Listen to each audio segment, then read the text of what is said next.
Hi, and welcome to 10 Kids, 2 Docs Parenting Insights from Pediatrician Moms. I'm Dr. Sylvia Bank. And I'm Dr. Vivian Carlin. Welcome back. Today we have something special for you. As many of you know, we're taking a break from releasing new material in August as we're very busy, as many of you are, with dropping kids off for their first day of school.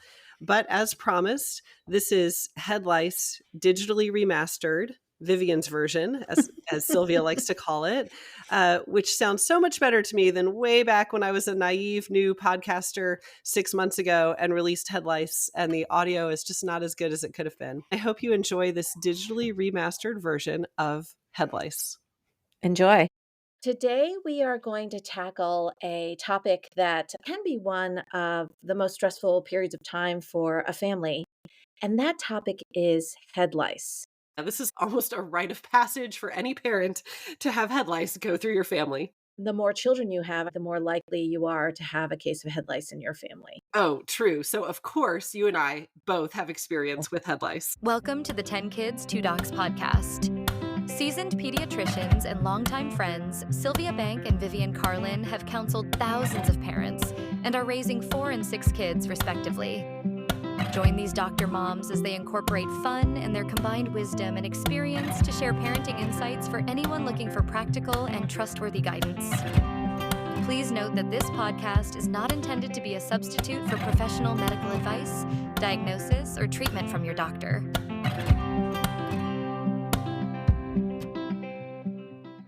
So, why don't we start by talking about our own personal experiences with head lice? Why don't you start? Okay, let's see. This was my first encounter with head lice. My oldest was in 6th grade, and she had been telling me that her head was itchy, and I just assumed she had dry scalp. It was not even on my radar. I wasn't thinking about it. And then a couple weeks later, I was at the hospital and I was getting ready to start a resident conference. And just a couple of minutes before the conference started, I got a call on my phone and I recognized it was from my younger kids' schools. It was the principal calling to tell me that one of my daughters had been itching her head and her teacher had looked and had found head lice, like actual bugs crawling in her scalp.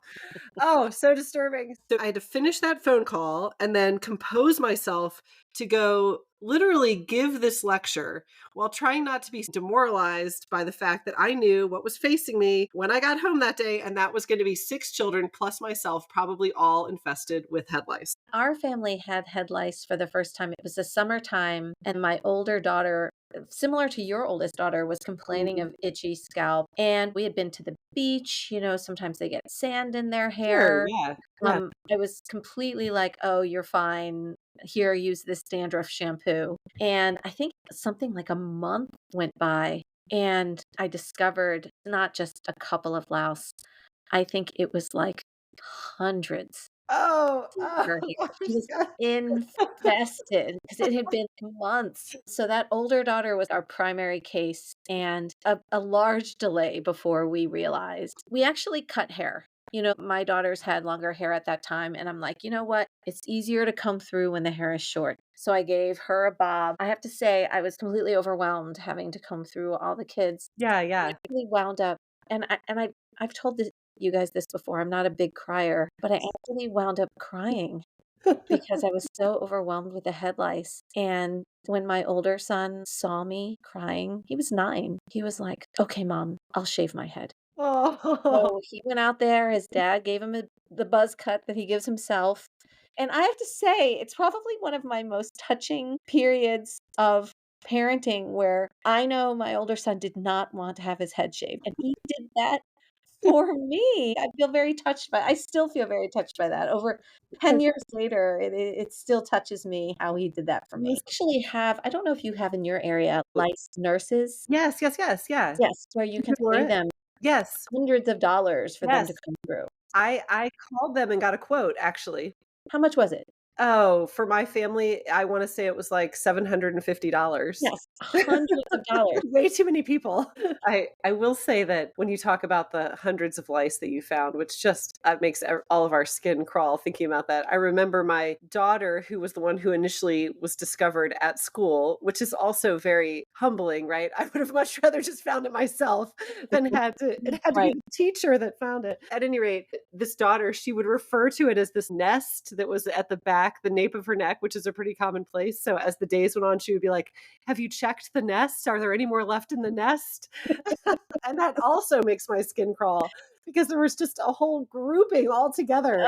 So I think first of all, you highlighted having the teacher, Mhm. discover it in school. There's like this like social stigma associated with having head lice, and it's somewhat embarrassing Mm, to be diagnosed and so publicly diagnosed with head lice. For me, that period of time was that we had actually gotten together with some friends in the weeks prior where I had to go back and contact those friends mm. to make sure they were getting checked out and looked at. And I do have to outline the extent of my paranoia, having been traumatized by this experience. I actually, for my youngest child, maybe second, third, fourth, and fifth grade, I put her in braids every day. Oh, Sylvia, that is a big step, actually. A huge commit. That was something that I just didn't want to have again. I remember after the first couple of rounds of combing my kids through and still finding lice or nits, I went into every bedroom. I gathered up every stuffed animal that we owned, and we own a lot, Yes. every pillow, and I designated one bedroom and I just put everything in there and locked the door so no one could open it. And we just kept it all locked in there for a week. Then I Mhm. just knew that any remnants that might have been in the house all died off in the week that they were Right, staying in that bedroom. in your stuffed animal quarantine Yes. because they don't have a live host to live Yes. off of. Yes, yes. That's brilliant. I did a lot of knit combing. They make this very fine tooth comb where it almost looks like a half semicircle with the bristles coming off of the flat end. And the bristles are very tight together. There's no space. And there's like a spiral in each of the bristle. Yes. Is this how you remember? So as you kind of comb through and catch a knit, within the teeth, you can kind of comb out of the hair and it gets trapped on the teeth of the comb. So there Yes. are the louse, which is a tiny little bug that crawls around in the hair, and they love warmer places on the scalp, which is oftentimes why they live in that base of the neck, your daughter's nest. Yes. Um, and they travel along the hair follicle, and the females will lay eggs, and they're securely attached to the hair. Oh, Um, very securely. so if you are trying to both get rid of the active bugs by trapping it in the comb and pulling it out, and then the hair itself, you have to kind of grab onto the hair between almost your fingernails Yeah, and rub it along the length of the hair until the end. It's almost like you're pulling each individual hair it to is. get this Yeah. tiny little egg, which almost looks like a teardrop, you know, off the edge of the hair. So we decided to adjunct our treatment with olive oil. And as I'm telling this story, I just want to interject that my first encounter with head lice as a parent was over a decade ago. And what's happened in that time that has really changed a lot of this is that the FDA approved ivermectin, topical ivermectin for head lice. And then it actually even became over the counter. So when I'm telling the stories of my first encounter with head lice, which yes, we actually have had it more than once, this was before topical ivermectin was widely used and available. And we're going to get to that in a minute, but the methods that I'm about to describe, I would certainly still use in certain situations and are still very effective. I was putting olive oil in my kids' hair at night, and then I would comb through, and then I was using a baby wipe. So I would take a white baby wipe, comb through, and then wipe the comb out on the baby wipe. And that contrast of the white wipe, I could see if I was Mm, getting anything out as a measure mm, of like, is this working day after day? Like, am I still mhm. getting anything out on the knit comb? Talk about your philosophy on the olive oil. How was that implemented and why did you decide to do that? Okay, so the olive oil is just a one of the many asphyxiation home remedies out there where theoretically you are not allowing any air or oxygen to get to either the nits or the live lice, and eventually that kills them off. It also creates a lubricant that it makes it easier to comb out the Mm, nits mm. as well as the lice. So olive oil is something everybody has in their house. It doesn't have to be extra virgin, like cheap olive oil. And so you super saturate the scalp and the entire hair with Yes. olive oil. Yes, and then you comb through, And I mean, the first day we used it, I had already done the over the counter, the permethrin. I had already combed through with the knit comb. And then the first day that I did the olive oil, the amount that I got out was shocking to me. Like, wow, I missed all of this using other Mm. methods, right? So it is thought of, well, I went swimming all day at the pool, the lice are probably not alive. And I think the lice can actually hold their breath for some time. So is there like a length of time that Yes. you olive oil to make sure that they asphyxiated? Yeah, so I would olive oil and then I would comb to use it as the lubricant. And Mhm. then I would leave the olive oil in overnight. And then the next morning we would rinse, we would wash it out, and they would go to school. So I wasn't combing in the morning because I didn't have time. I had to do that at night. Oh, I see. But then there was still enough olive oil density in their hair. They could go to bed with the olive oil in their hair, and then they could rinse the next morning and go to school. Now, I will say my kids were like 6th grade and younger, and there are some downsides. You know, when you go to an Italian restaurant and with your bread, you get a bowl of olive oil Yes, with the pepper on top and whatnot. yes. My daughters will still say that they just really don't enjoy that because it just reminds them of sleeping with olive oil in their hair. That's funny. So, we've talked a little bit about home remedies related to treatment of lice, but I want to highlight a little bit in the second half about medicines and how your pediatrician can get involved with helping you treat lice.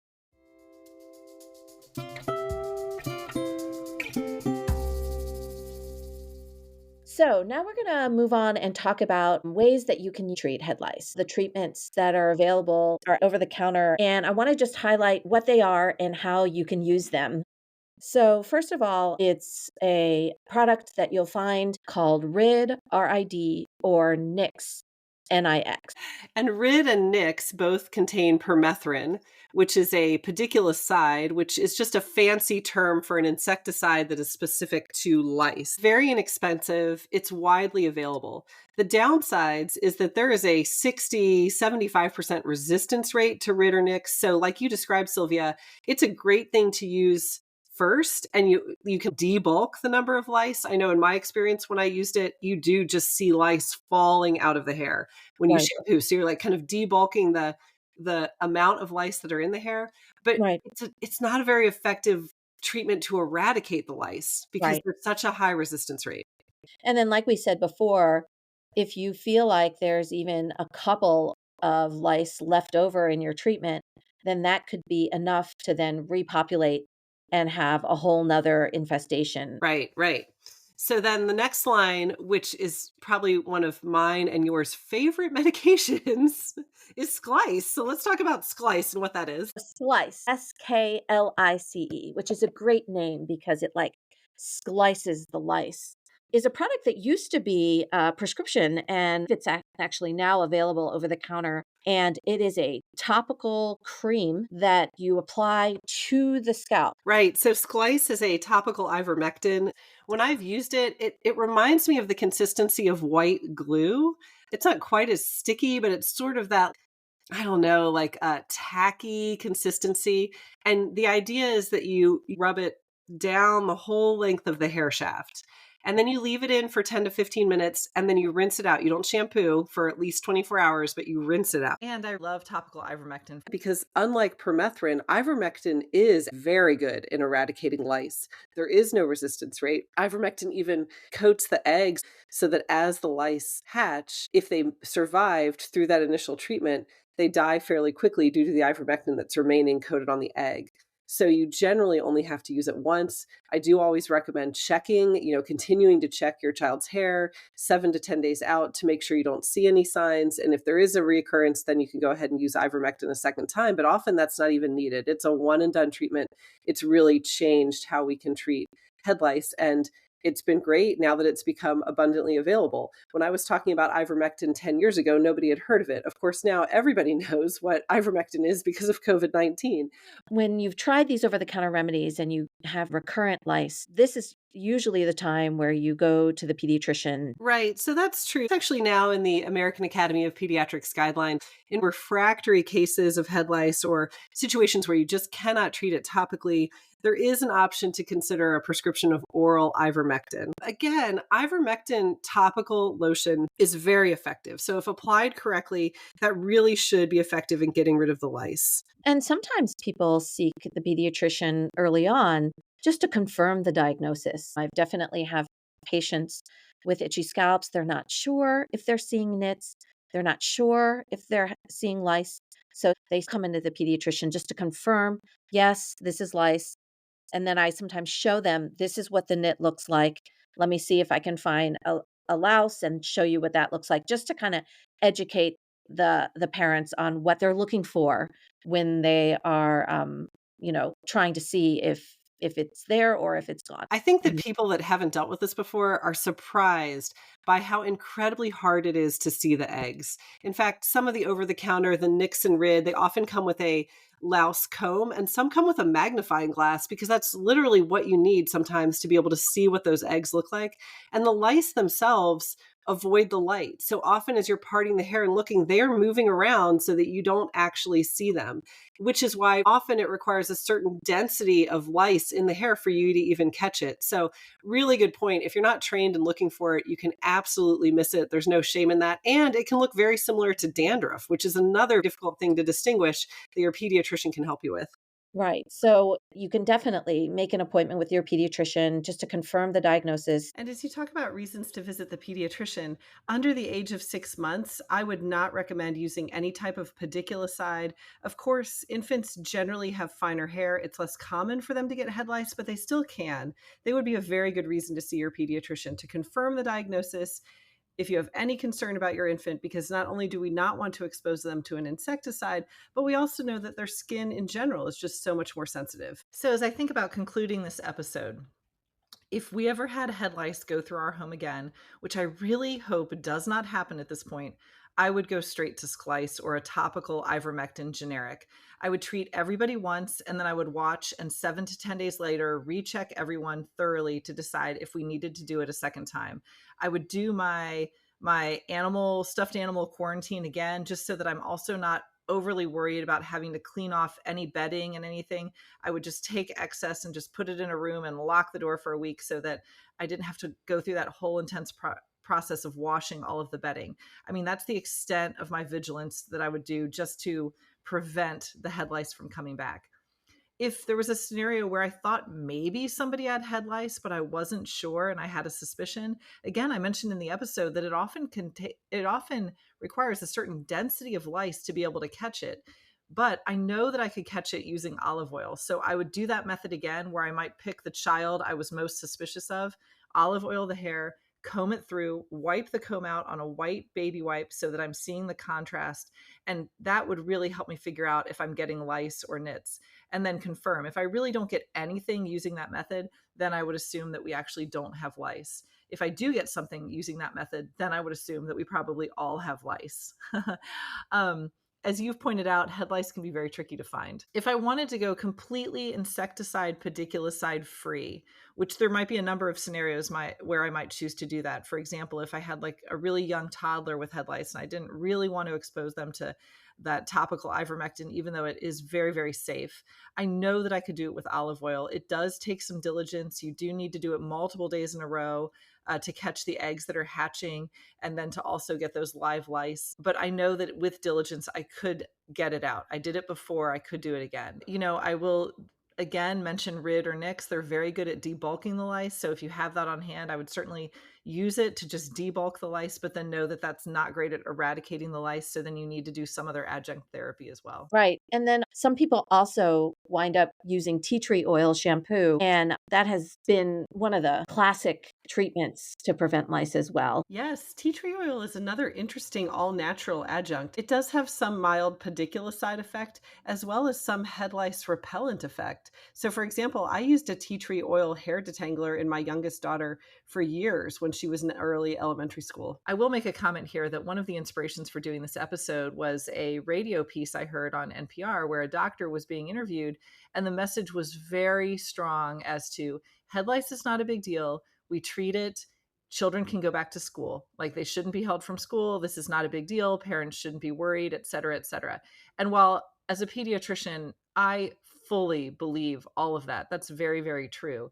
As a parent, I felt like that messaging might belie the reality of how incredibly stressful it is to have lice go through your home and how vigilant you become in never wanting it to happen again. And head lice is one of these diagnoses that, from a medical standpoint, isn't something that pediatricians worry about. Hmm. Some other insect or parasitic diseases, we worry about them transmitting more or larger problems. Like, for Exactly. example, like tick bites causing Lyme's disease, or some mosquitoes transmitting malaria or encephalitis in some areas. So, those are, from a medical standpoint, more quote unquote serious insect related medical problems. But as we've outlined in this episode, having lice go through your home and feeling like you have to do everything to eliminate every single louse in everyone's head, that can be an immensely stressful situation Yes, yes. for parents to deal with, even though there's not a really scary medical implication. So, I want to highlight that, oftentimes the pediatrician may make light of a lice diagnosis, but in reality, it can be extremely stressful. Yes. And lastly, I'd like to say too, this is a bonding experience amongst parents. If you talk to any parent that has had head lice, you will immediately engage in conversation of the battle that you went through and how you emerged triumphant. And as you pointed out, Sylvia, I love that story about how your 9-year-old said he would shave his head. This was a Yeah, touching moment in parenting for you. I remember that very vividly, and I'm still touched when I think about it because he did that for me, right? So I hope that we can provide our listeners with some fortitude and finding joy, even in this, as they go forth in their parenting. But as 10 kids, 2 docs, we fully understand the stress and the pressure of having lice go through your home. This is 10 Kids, 2 Docs. I'm Sylvia Bank. And I'm Vivian. We'll see you next time. Thank you for listening to 10 Kids, 2 Docs, hosted and created by Sylvia Bank and Vivian Carlin. If you enjoyed this episode, please subscribe and recommend our podcast to other listeners. Visit our website at 10kids2docs.com, where you can find links to social media and leave comments or suggestions. Back next week with more topics in parenting.